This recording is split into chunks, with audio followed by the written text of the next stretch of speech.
Hey folks, welcome back. Episode 5. So I made our way back, I sorted out the chests. I decided to use this first cubby here to store our factory blocks. And these are our water tanks that we carry with us as we go, and you'll note all of our other chests here are now empty. Stuff, kind of we take with us adventuring. I took a bunch of our zombie flesh and hung it up. I put our food chest back down, and I've been slowly sorting it through it, These are all the kinds of things that, actually, we want to be able to take with us whenever we go adventuring now. And, that way we kind of have, the list of stuff. I put our smeltery that we found in this chest, and the scorched bricks in the other chest. So I think right now what I want to do is go over to our main base here. Let's make sure we got food and water first of all. And for food, we can eat some mangoes to top us off. And let's get some water rolling here. Just to make sure we're plenty good, so that way we can make the run back and forth quickly. And kind of get into building our smeltery. I wanted to do this part on camera for sure because that will enable access to clear glass. And I think the other thing I do want to do here is we could take some of this fast brick from our, I don't know which one it was in particular, but one of these partly weathered concrete, one of these bricks was really, really fast to run. I think it was the weathered concrete. Let's test. But we can use that to make a walkway to our base, or to our shuttle. That would be nice to get back and forth as we find we need things there. Let's just test it out. This stuff works really well. Yeah, see, that gives us a nice fast run, so it's worth digging that pathway over here. Let's go ahead and dig it back up, and we'll do it at the end of the road here because we don't have that much of it, so to speak.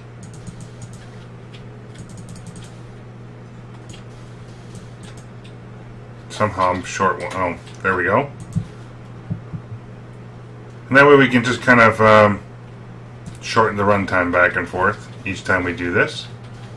It does get to be a little tedious on the episode. It's 5 minutes a time.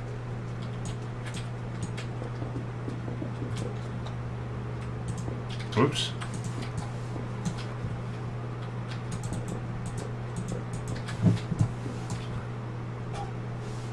Let's see here. Let's put it there. And we'll just dig out another like 20 or so blocks. I mean, it's only about, give or take, 30 blocks to our base anyhow. But if this makes for a faster runtime, I think we're all for that. And then we can get into today's project straight away. And 6 more blocks, so that'll put us at 42. Collected.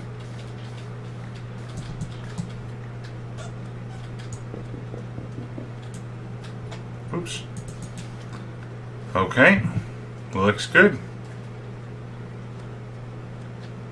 And the thing we need from our base, I want to bring our manuals over to our new base. I think that'll be extraordinarily useful.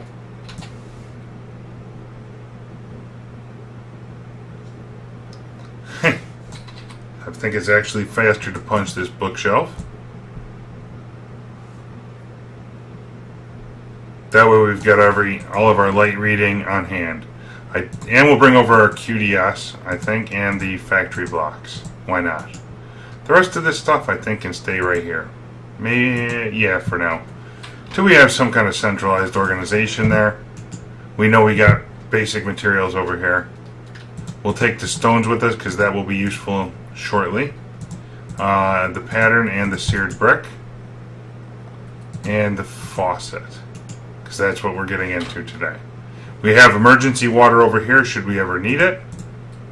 I think that's a really good thing to have. What is it? Almost nighttime. So we'll just wait here for a moment and we'll sleep in our bed. So anyway, we can look at the QDS here, or not the QDS, but the quest manual for a split second. Let's go ahead and seal ourselves in. You'll note it's much nicer being at our new base where we could see the sunsets and sunrises. But we should be able to complete a handful of quests here by having collected all that material. Alright, let's make our way back over.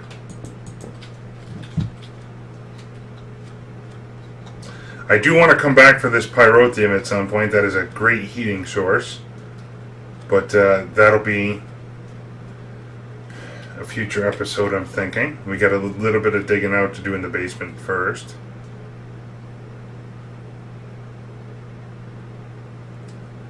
And let's get our wall put back down, so if there is anything out here, we're not paying attention, it's less likely to walk in.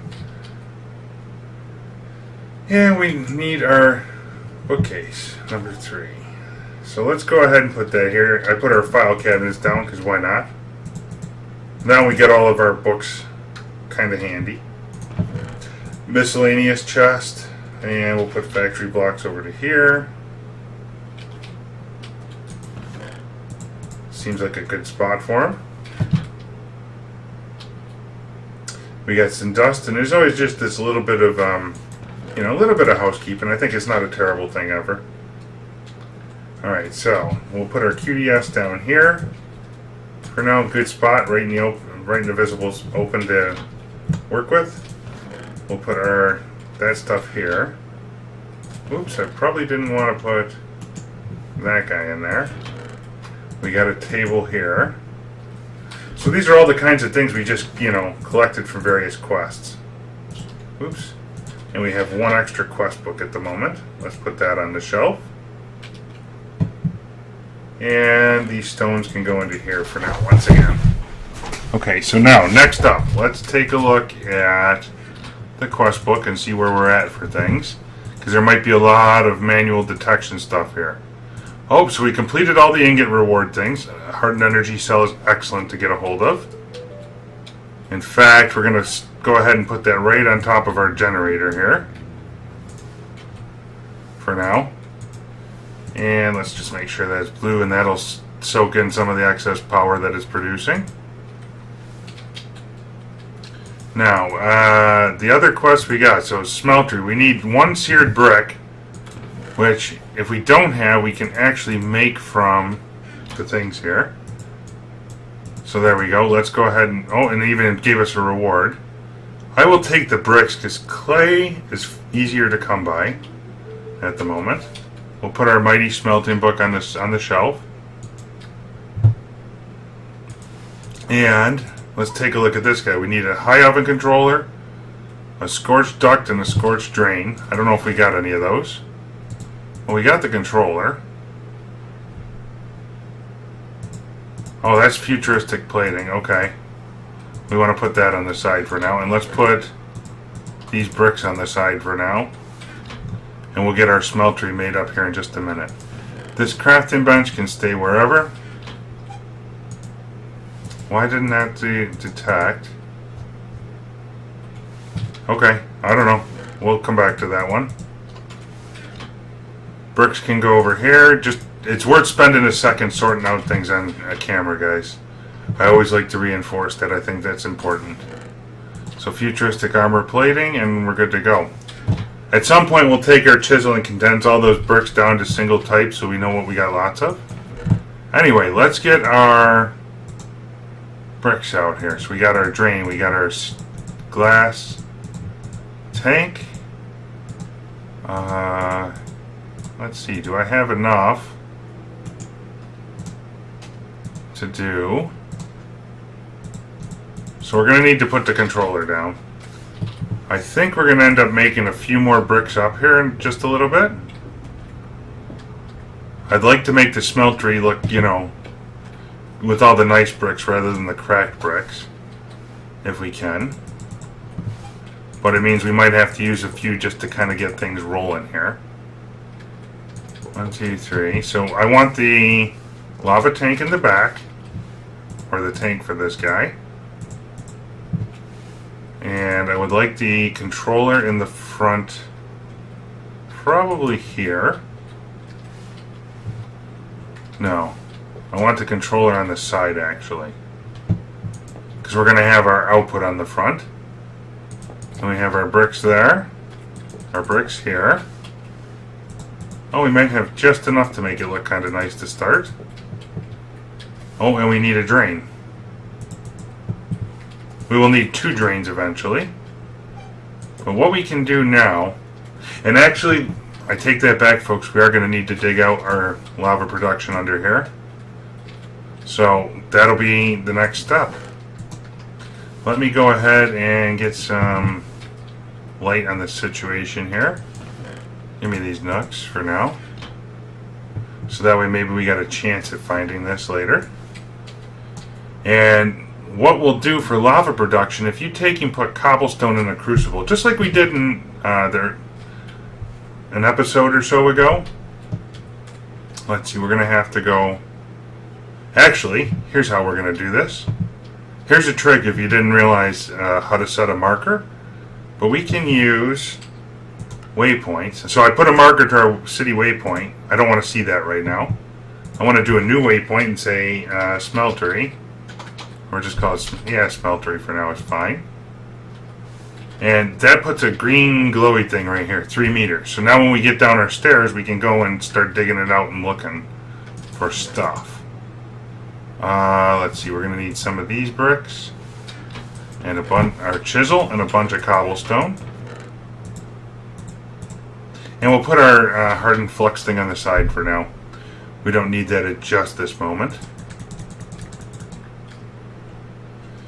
So we'll do a little talking and digging this episode, but I think the whole goal is we want to automate filling the smeltery with lava when we can, as well as having some lava upstairs for us to work with for other stuff. So now you can see where our smeltery setup is, and being that we have a nice floor above our heads, we only got to dig out the 3x3 area here. And we'll probably even take it down just a bit lower to give ourselves some more room down here. And that way we can set up move the actual cobble production into our basement, so it's contained. And then we'll have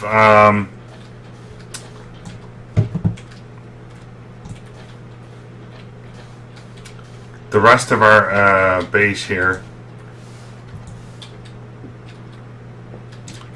supported by lava production too. So the cobble can feed, automatic cobble can feed directly into lava, and it will be nice later on. So those are the types you can see with the cobblestone. These are the types of white bricks on the floor here. And that's all you do with the chisel, is you can make kind of an infinite amount of things. And what I would like to do right here, if we get so lucky enough. So here's our wall coming down. Actually, we can backfill this part in with cobblestone, because we don't particularly need it right now. And then we can make our fancy wall bricks, these kind of our pathway in.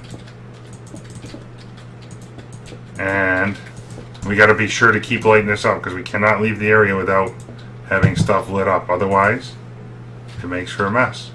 And you can see we already got a dark spot right there. So this is all stuff we got to take care of here. So what I'll do, folks, is I'll dig out this area to the smeltery, nice and neat, and make it look sharp. And I will see you in just a couple of minutes. So hey, folks, welcome back. I finished up digging out a fair bit of our basement here. As you can see, this is just the area under the smeltery, and that's taken quite a long time. I actually dug in the pathway and the dual stairway around, or matching stairways down. And I decided that I want to actually go ahead and get our lava production into place for the moment. Just to give us the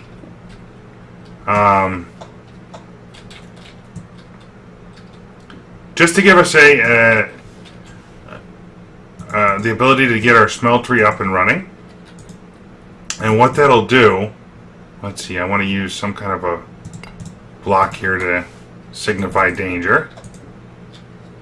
But I want to set this up so that we can actually go after making an excavator and some of the better Tinker's Construct tools. Namely the excavator, because that's a lot of sand to take out, or dust, excuse me. And we don't want to be here a month trying to do this. So let's go ahead and put that under there. And what? Whoa, whoa, whoa, whoa, whoa, whoa. Nope. Bad idea. Pick that up, let it burn out. I forgot we need to be a couple layers deep with this. Let's make sure we put that back out. That's absolutely fine. We can work with this. So with the pyrotheum, actually no, I know how to do this. Hang on. Let me go get some more supplies here quickly. Let's put that back up top. And here's another trick if you're not aware of it. Pyrotheum will not ignite when it's on a half slab. It will not ignite fires. So let's grab some half slabs from one of our sets of stuff up here. And we'll seal ourselves back in. So now, and the pyrotheum will actually force the smeltery to boil substantially more quickly here. Let's see, I need some more of these smooth bricks so we can fill this part in. And what I should be able to do here, I don't know quite how far we need to take it out, but let's go try 2 wide to start with. Which means I have to dig out a little bit of this wall. We can do that quickly. If we need to go wider, we will. We'll just kind of experiment and figure it out. But the blazing pyrotheum cooks at about the fastest speed possible. A torch will cook at about 1 millibucket a tick. A lava is also 0.1 or 0.2 a tick. And then netherrack lit on fire is 0.5 per tick. Or excuse me. So let's try that one more time. I'm digging and trying to explain the measurements here. But a torch is 0.1 a tick, 1 millibucket a tick. And lava is 0.2. Netherrack lit on fire is 0.3. And blazing pyrotheum is 0.5. So we want to definitely try and put this to use. We just want to make sure it's not lighting fires all over the base. And I think if we leave that right there, it can't ignite fires on half slabs. So that's kind of a good thing for us. And I bet you it will ignite a fire right there very quickly. So now, we'll pull that line back out in just a moment here. What I'm going to do for the time being is go get us a hopper, and we'll just put that barrel directly on top. And let's see here. This brick is supposed to be up here. So that way I can run in and out without getting myrtleized. Alright, so we needed some copper, let's see here, and lead. Yeah, we'll go with 3 pieces each, I have no idea. And we'll need some levers. I'll have to grab some cobblestone in just a split second. And then I need a hopper, which hopefully we got the material here. Let's see. Yep, absolutely. So there's one trick, and this is something I've been meaning to mention for all the episodes here. Is make sure you look up every recipe in NEI, because a hopper can actually be made with aluminum rather than iron. And you end up with a fair bit of aluminum in this game. So go ahead and take advantage of it. Anyway, let's get the hopper down there, because that'll feed in the stuff, feed in the cobblestone for now, till we actually move our cobble gen downstairs.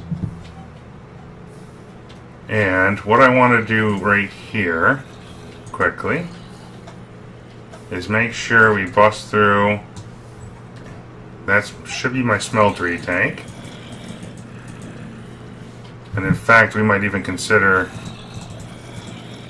moving the lava production down a little, but we'll live for now. Let's see. And I want it to be right along this block, huh? Yeah.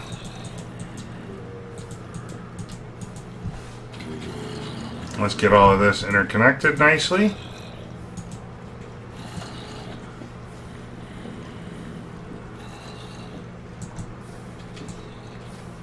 And we'll knock out that one block. Put a pipe there.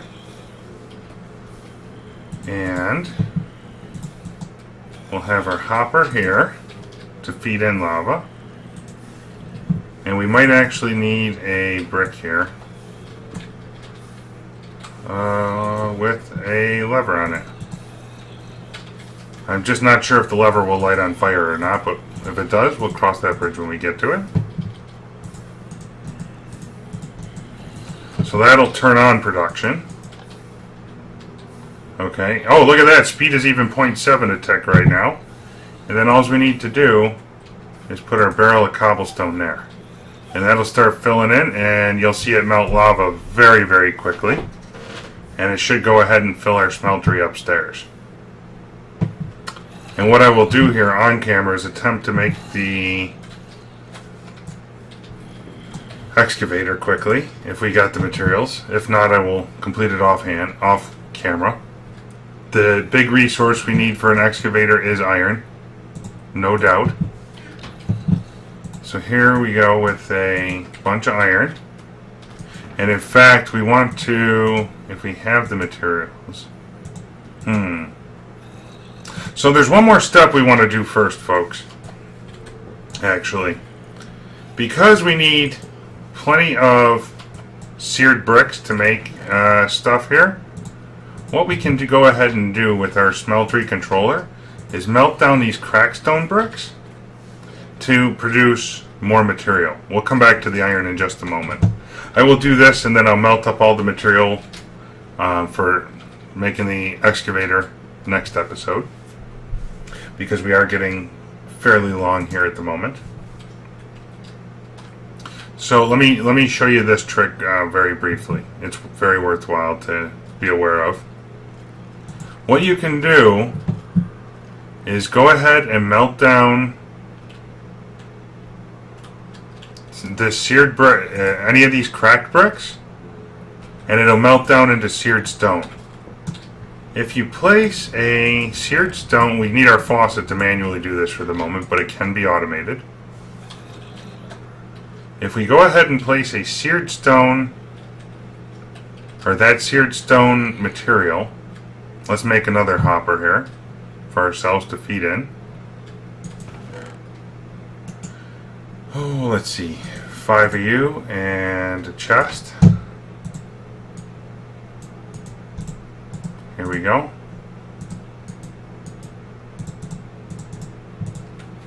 And that way we can kind of load up everything to go, so to speak. You can pour that liquid out, and notice it'll make 7 blocks, but you'll get 2 for 1. So that way we can kind of load things up a little faster. And we want to get this smeltery about 3 blocks high or 4 blocks high, just to allow us to do everything all at once. Oh, that ain't what I had in mind. So you've got to be careful. You want to make sure you put in the cobblestone first, because it'll go around it. And that will count as a smeltery block. So essentially we're managing to double our amount of blocks we got. And that's fairly important. Along with the free lava production here, we will never run out of lava anymore. That was part of the goal here, right? And I can go ahead and close up this hole in the floor for right now. And we'll put a little gateway there. So what I'll do is I'll work on these bricks, and what'll happen now, guys, eventually, as we produce enough of these bricks, we can take, and rather than doing it in the basin, we can use our casting table and our ingot mold, wherever that is, to enable just making seared stone brick, period, and making nice looking fancy bricks and stuff. So I'll go through and cycle through a bunch of that, and I will see you guys next episode. Hey Hey guys, so there's a little bit of bonus footage for this episode. I just wanted to show you that I've been letting these bricks produce pretty solidly now for a while. And what I did is automated just a little bit. You can duct out of the drain with a fluid duct and put it in, and I've got, some stone bricks and cobblestone, just plain old cobblestone in the hopper feeding directly into the basin. And you can, in playing around a little with, round robin mode and automatically feeding half of what we make back in, we've got quite a bit of blocks. Right now I'm just emptying it out, and I'm going to take and melt down the vast majority of these to make the fancy seared bricks. And all we'll do with that is once all this is drained out and all the blocks are made up, we'll have the casting table with the ingot mold, and I'll melt down the vast majority of this directly into seared stone and make the ingots kind of, just like you would make any other ingot. Anyway, I just wanted to show this little bit of a setup here, because by the time we get to next episode, the floor will be back, and this will be up a couple of blocks higher at least, maybe 3 rows, and it'll produce ingots automatically. So, bonus footage for you. Enjoy. Thanks again, and we'll see you soon.